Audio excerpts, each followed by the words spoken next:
Αποπερατωμένα το 1682, τα ανάκτορα των Βερσαλιών ήταν το αριστούργημα του βασιλιά Λουδοβίκου του 14ου. Για να κρατήσει κάποια απόσταση από τους υπηκόους του, ο Λουδοβίκος ο 14ος μετέφερε την πρωτεύουσα της Γαλλίας σε αυτή την πόλη, 12 μίλια δυτικά του Παρισιού, όπου είχε οικοδομήσει τα λαμπρότερα ανάκτορα όλης της Ευρώπης.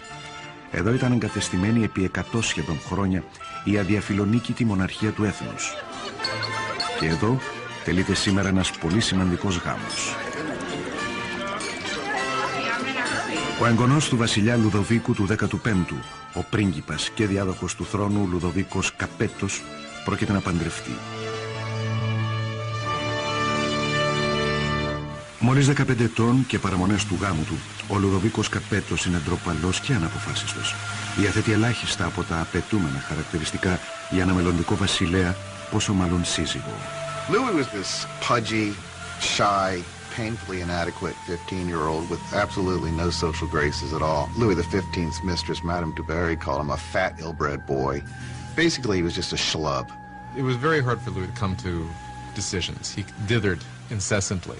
He was always ready to be persuaded by the last person he had talked to. Again, those are usually not considered good leadership qualities. Ο γάμος του Λουδοβίκου είναι μια πολιτική ένωση της αυστριακής βασιλικής οικογένειας των Αψβούργων και της δικής του, των Βουρβώνων. Ο γάμος συμβολίζει το τέλος μιας παλιάς αντιπαλότητας και την αρχή νέων δεσμών. Η νεαρή μελόνυμφη που φτάνει στη Γαλλία είναι μια 14χρονη όμορφη κοπέλα με μεγάλα μάτια. Η Μαρία Αντουανέτα. Marie Antoinette is an Archduchess of Austria. Ο ερχομός της Μαρίας Αντουανέτα στη Γαλλία είναι απόρρια πολιτικών αποφάσεων, αλλά η ίδια ως έφηβη δεν ενδιαφέρεται καθόλου για την πολιτική. Well, when Marie Antoinette came to Versailles, she was very young. She didn't know a great deal about the country she was coming to. She didn't know about the customs. She didn't know about the court. She was certainly a headstrong girl, a very lively girl, but she was still a girl.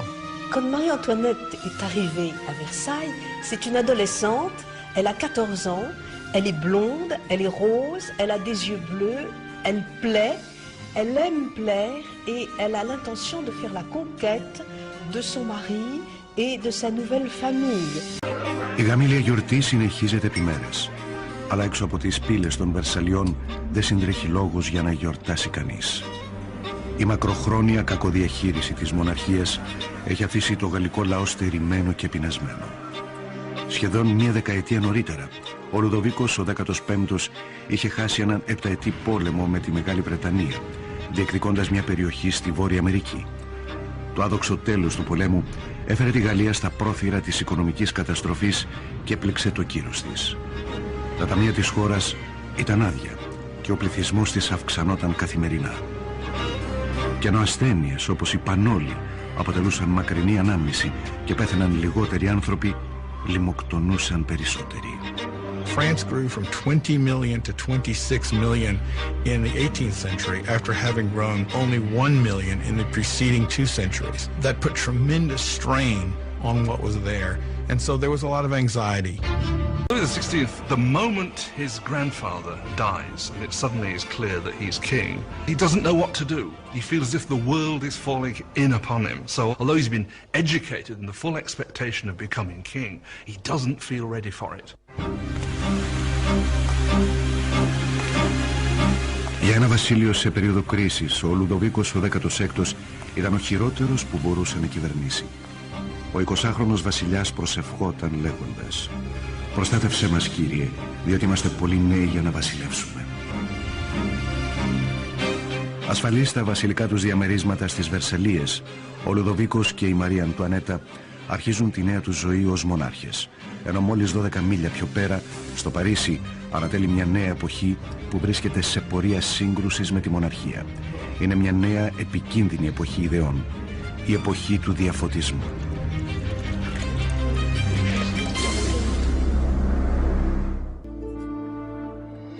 Από το Μεσαίωνα η ευρωπαϊκή κοινωνία ήταν διαιρεμένη σε 3 τάξεις, ανάλογα με την καταγωγή του καθενός. Υπήρχε μεγάλο χάσμα ανάμεσα στον πλούτο των ευγενών και του κλήρου και στην ένδια των αγροτών. Αργότερα όμως, κατά το 18ο αιώνα, η λογική και η επιστήμη άρχισαν να αμφισβητούν αυτή την παλιά παράδοση. Ένα ρεύμα καινοτομιών και λογοτεχνίας έχει κατακλείσει το Παρίσι, που τώρα αποτελεί το φιλοσοφικό κέντρο του κόσμου. Η πόλη πάλεται από μια τεράστια άνθηση επιστημών, αποτελώντας ένα φάρο δυνατοτήτων. Είναι η εποχή του διαφωτισμού. The Enlightenment is a movement which says don't trust authority, don't trust anything that you've been told by anybody else at all. Think it out for yourself, test it for yourself.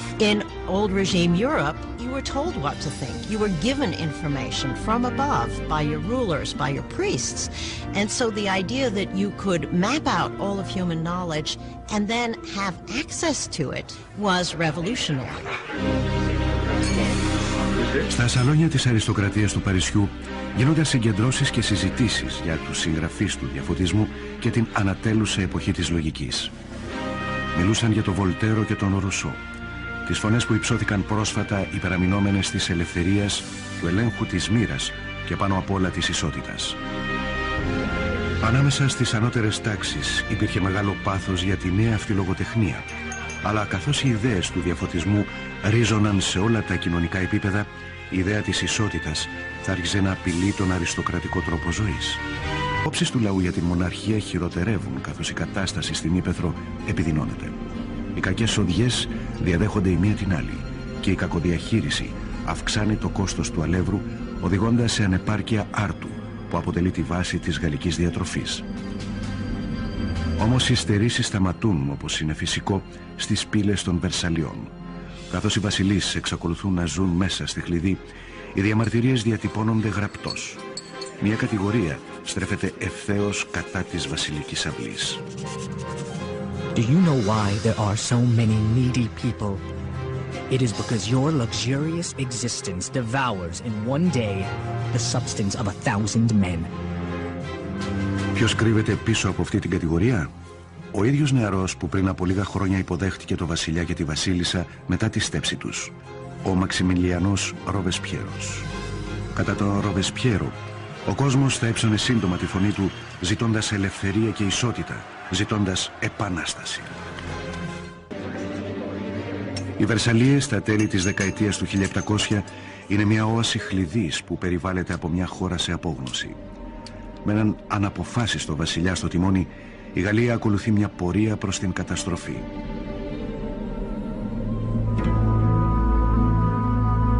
Μετά 19 χρόνια γάμου, ο Λουδοβίκος απεκτήσε 4 παιδιά, αλλά ως βασιλιάς παραμένει ανίκανος. Σε μια προσπάθεια να δείξει ηγετικές ικανότητες, ο Λουδοβίκος επιδίδεται σε οικονομικές μεταρρυθμίσεις, αλλά οι άστοχες παρεμβάσεις του επιβαρύνουν τους φτωχούς με αβάσταχτους φόρους, ενώ οι ευγενείς δεν πληρώνουν σχεδόν τίποτα. Με την οικονομία κατεστραμμένη και το λαό ανήσυχο, ακόμη και οι ουρανοί φαίνονται εξαγριωμένοι, πλήττοντας τη Γαλλία με τον πιο δρυμή χειμώνα εδώ και 90 χρόνια. If ever God intervened to make a situation worse, the summer of 1788 and the spring of 1789 is a moment when that happens. By the summer of 1788, you already have a burgeoning political crisis, and it's developing against the background of very serious food shortage. Για το λαό της Γαλλίας το 18ο αιώνα, το αλεύρι είναι η ίδια η ζωή. Και το ψωμί το κριτήριο ύπαρξης. Most ordinary people in France ate at least 2 pounds a day of bread. Bread was all important. Its price was immediately felt by everyone. If the price doubled, you were in big trouble. Με την οικονομική κακοδιαχείριση του Λουδοβίκου, η τιμή του αλεύρου εκτοξεύεται στα ύψη. Τα ελάχιστα αποθέματα τροφίμων αποκρύπτονται και η τιμή του καρβελιού ισοδυναμεί σύντομα με ένα μηνιαίο εισόδημα. Η πείνα μετατρέπεται σε οργή.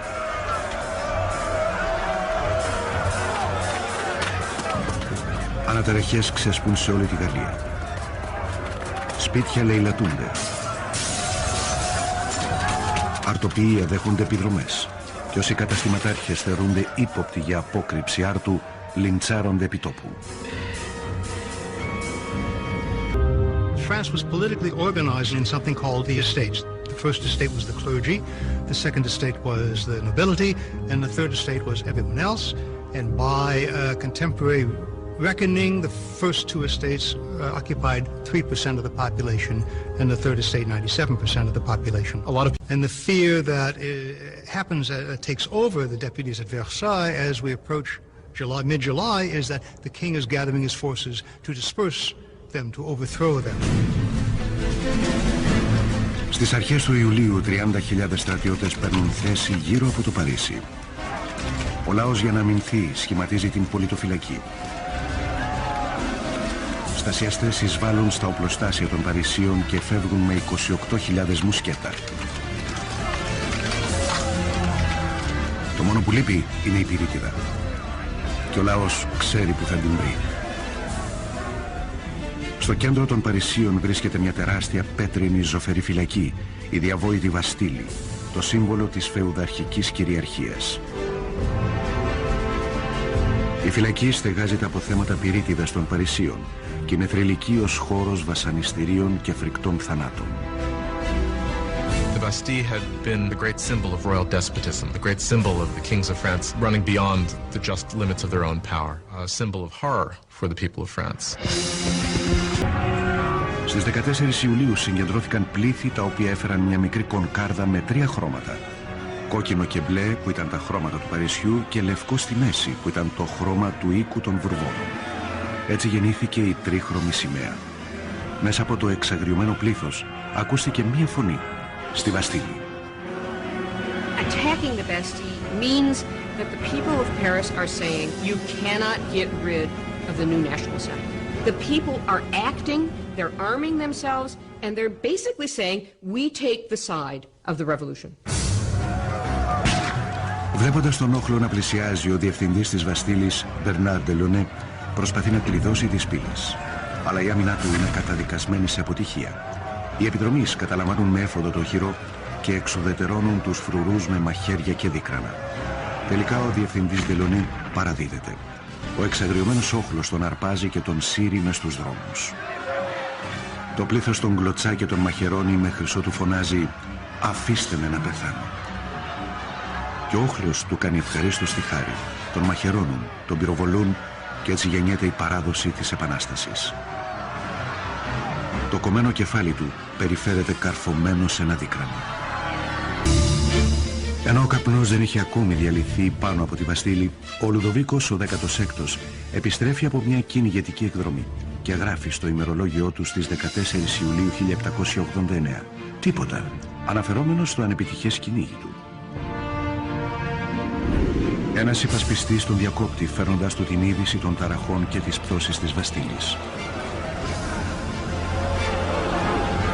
Ο Λουδοβίκος ο 16ος ρωτά «Πρόκειται για εξαίρεση?»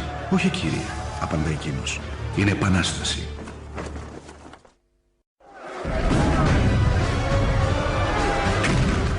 Με τη νίκη της Βαστίλης εξαπολύεται ο ασυγκράτητος χήμαρος της Επανάστασης. Ο λαός αψήφισε το βασιλιά του και νίκησε. Δεν υπήρχε πλέον επιστροφή. Ο κόσμος, άνδρες, γυναίκες και παιδιά σκάβουν με γυμνά χέρια και κατεδαφίζουν πέτρα-πέτρα τη Βαστίλη, το σύμβολο της ηττημένης τυραννίας. Αρχίζουν να διαλύουν το ίδιο τους το παρελθόν. The French went about the process of tearing down the Bastille as quickly as they could. In the absence of powerful explosives, this was done very painstakingly, but with a tremendous amount of vigor. And the bricks were given away, sold as emblems of the demolition of despotism. Η δραστηριότητα αυτή στους δρόμους δίνει θάρρος στην Εθνοσυνέλευση, η οποία σε λίγες μέρες εκδίδει τη διακήρυξη των δικαιωμάτων του ανθρώπου. Σύμφωνα με αυτό το νέο έγγραφο, καταργείται ο παλιός διαχωρισμός των τάξεων και όλοι οι άνθρωποι θεωρούνται πραγματικά ίσοι. The Declaration of the Rights of Man was a declaration promulgated by the National Assembly, which said in its text that the sovereignty belongs to the people, belongs to the nation. The king is nowhere mentioned in this document. Therefore, by issuing this document, the Assembly was effectively seizing power for itself. Με τη νέα Εθνοσυνέλευση να τους εκφράζει, οι πολίτες της Γαλλίας βάλθηκαν να αλλάξουν τη δομή της κοινωνίας τους. Απαιτούν μια συνταγματική μοναρχία, ίσα δικαιώματα για όλους και δικαιοσύνη με αμερόληπτους νόμους. Ο φόβος από τα βασιλικά στρατεύματα που πλησιάζουν αναμειγνύεται με την οργή. Η είδηση για την προκλητική χωροεσπερίδα του βασιλιά κυκλοφορεί ανάμεσα στο πλήθος. Χιλιάδες βαδίζουν προς τις Βερσαλίες με όπλα και δίκρανα στο χέρι. Οι γυναίκες πάνε να διαμαρτυρηθούν στο βασιλιά. The core of the crowd was made up of the famous poissardes, the fearsome fish ladies of the central markets, who were known for their brawny build and their fearlessness. They were equipped with large knives for scaling fish. They were hugely muscular because they carted boxes. You didn't want to tangle with these ladies. These are women of the poor quarters. These are poor women which are affected by the increased price of bread, by the scarcity of products, who suddenly begin to realize that they must act. It is quite extraordinary how these ordinary women, probably most of them couldn't even write their name, suddenly act as the protagonists of the historical process. Η είδηση του εξαγριωμένου πλήθους των γυναικών που πλησιάζει στα ανάκτορα φτάνει στα διαμερίσματα της βασίλισσας. Εκείνη τη στιγμή, σύμφωνα με το θρύλο, εξτομίζει η Μαρία Αντουανέτα την πιο γνωστή φράση που δεν είπε ποτέ. Marie Antoinette did not say, "Let them eat cake." That is a myth.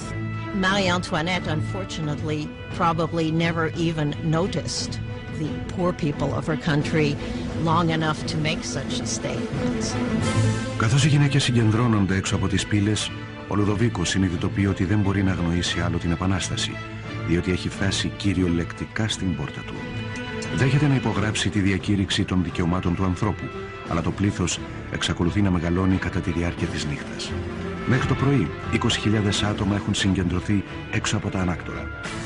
Για να γεφυρωθεί η απόσταση που χώριζε επί αιώνες το βασιλιά και τους υπηκόους του, το μανιασμένο πλήθος απαιτεί να μετακομίσουν ο βασιλιάς και η βασίλισσα στο Παρίσι. Αναποφάσιστος όπως πάντα, ο Λουδοβίκος διστάζει. Ο δισταγμός του αυτός θα προκαλούσε την οργή του πλήθους και θα έθετε τη ζωή της βασιλικής οικογένειας σε μεγάλο κίνδυνο. When they don't get instant compliance with what they want, it really looks as if they're going to massacre the queen. Οι γυναίκες ορμούν μες στα ανάκτορα ζητώντας το αίμα της βασίλισσας. Σφαγιάζουν τους φρουρούς, τους αποκεφαλίζουν και καρφώνουν τα κεφάλια τους σε δίκρανα.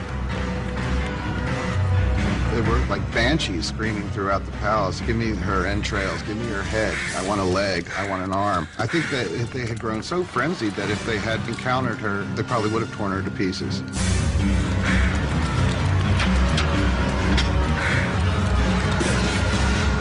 Φοβούμενη για τη ζωή της, η Μαρία καταφεύγει στο διαμέρισμα του Λουδοβίκου, λίγο πριν εισβάλλουν οι γυναίκες στον κοιτώνα της και κάνουν κομμάτια το κρεβάτι της. Ο βασιλιάς και η βασίλισσα βρίσκονται τώρα στο έλεος του όχλου. Και αυτό που ζητά ο όχλος είναι λίγη προσοχή από το βασιλιά τους. The only way the women can be pacified is for the royal family to agree to go to Paris. Because once they're there in Paris, then they can ultimately be made to do what the people of Paris want. 60.000 άτομα αποχωρούν από τις Βερσαλίες με ανοιχτές και κλειστές άμαξες γεμάτες αλεύρι από τις βασιλικές αποθήκες, συνοδεύοντας τη βασιλική άμαξα στο Παρίσι. Le roi et la reine ont été contraints de rentrer à Paris avec les têtes de leurs gardes qui avaient été massacrés dans le château et on leur a coupé la tête avec un couteau. C'est pour vous dire qu'on était quand même dans un déchaînement de violence assez extrême et ces têtes qu'on avait maquillées ont été portées devant la voiture du roi et de la reine. Ο βασιλιάς και η βασίλισσα αναγκάζονται να εγκατασταθούν στα ανάκτορα του κεραμικού. Δεν θα ξανάβλεπαν ποτέ τις Βερσαλίες. Once the royal family moves to Paris, they are the prisoners of Paris. They know it. Everybody else knows it. There are great limits to what they can do or even dream of doing. They are the prisoners of the capital city. There's no doubt. Οι Βερσαλίες εγκαταλείπονται και η συνέλευση μετακομίζει στο Παρίσι. Η εξουσία βρίσκεται τώρα στα χέρια του λαού. Η Γαλλία θα αποκτήσει δημοκρατία, νέους νόμους, ενώ μια συνήθιστη και ανελαίητη μορφή δικαιοσύνης θα κάνει τον ντεμπούτο της στην επαναστατική σκηνή. Η γκιλοτίνα. Η Ευρώπη είχε κληρονομήσει ένα μακάβριο ρεπερτόριο μεθόδων εκτέλεσης από τον αιώνα του σκότους. Απίστευτα κτηνώδεις θανάτους, με διαμελισμό, απαγχωνισμό, πνιγμό και πυρά. Well, under the old regime, there was a whole panoply of very gruesome punishments, and decapitation was punishment reserved for the nobility. And one of the things that the revolution wanted from the start was to have everybody equal in death. They wanted symbolically to have the same punishment available for anyone. Παρά την αντίδραση του Ροβεσπιέρου, ένας νέος μηχανισμός εκτέλεσης εμφανίζεται στο Παρίσι. Ο εφευρέτης φυσικός Ζωζέφ Ιγνάς Γκιλιωτέ επινοεί έναν ανελαίητο μηχανισμό καρατόμησης, μετατρέποντας τον παλιό τρόπο αποκεφαλισμού σε μια ανθρωπιστική εμπειρία. Ο Δόκτωρ Γκιλιωτέν περιγράφει το νέο του μηχάνημα στη συνέλευση. The mechanism falls like thunder. The head flies off.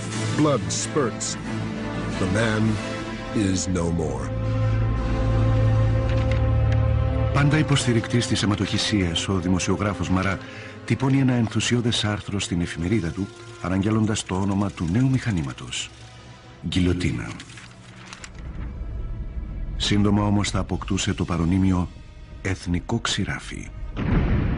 The French revolutionaries believe in humane values. They believe that unnecessary suffering should not be caused. And what they like about the guillotine is that it is quick, it's efficient, and as far as we can tell, although no one has returned to tell the tale, it's painless. In any system there had ever been, there's only one penalty for treason, and that is death. So in this sense, if the king is guilty of betraying the country in a time of war, then the argument is that he must suffer the death of a traitor. Στις 20 Ιανουαρίου 1793 ο Λουδοβίκος ο 16ος κρίνεται ένοχος και καταδικάζεται σε θάνατο. Το επόμενο πρωί μια κλειστή άμαξα οδηγεί τον Λουδοβίκο στο εκρίωμα. Κατευθύνεται στοικά προς τη Λεπίδα.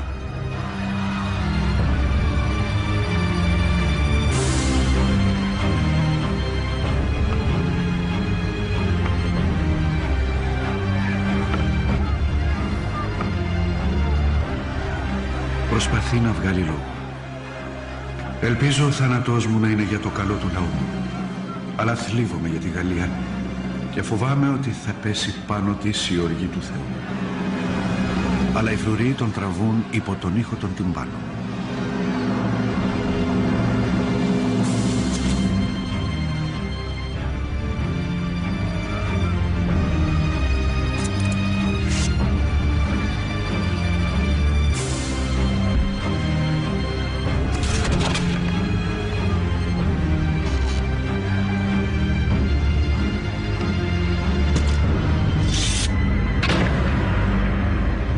Στις 10 και 22 π.Μ. ο άνθρωπος που κάποτε ήταν βασιλιάς είναι πλέον νεκρός. Στη φυλακή η Μαρία Αντουανέτα ακούει τους κανονιοβολισμούς που αναγγέλουν το θάνατο του συζύγου της και απεγνωσμένη καταραίει. Νιώθοντας για μια στιγμή τη συμπάθεια του ακροατηρίου, η Μαρία ελπίζει ότι θα απελαθεί στην Αυστρία. Αλλά οι ελπίδες της διαψεύδονται όταν ακούσει την καταδίκη. Θα έχει την ίδια τύχη με τον άντρα της. Τα χέρια της είναι δεμένα πίσω σφιχτά. Βγαίνοντας από τις πύλες της φυλακής, αντί για την άμαξα που περιμένει, βλέπει ένα κοινό κάρο θανατοποινητών. She hopes when she's taken off to execution that she's going to get the same treatment that the king got, meaning she would be in an enclosed carriage so that the crowd couldn't get her, but they just put her in an open wagon where people would shout all sorts of things, horrible threats at her. Αν και σκιά του παλιού της εαυτού, η Μαρία Αντουανέτα διατηρεί μια βασιλική αξιοπρέπεια καθώς περιφέρεται στους δρόμους του Παρισιού.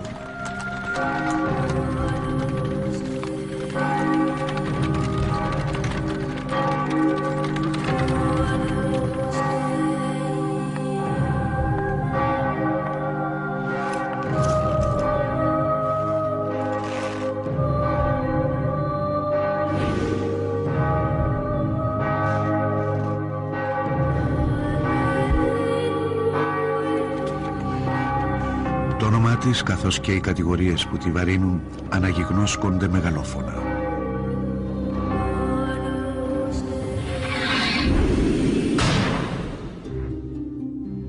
Η τελευταία βασίλισσα της Γαλλίας είναι νεκρή.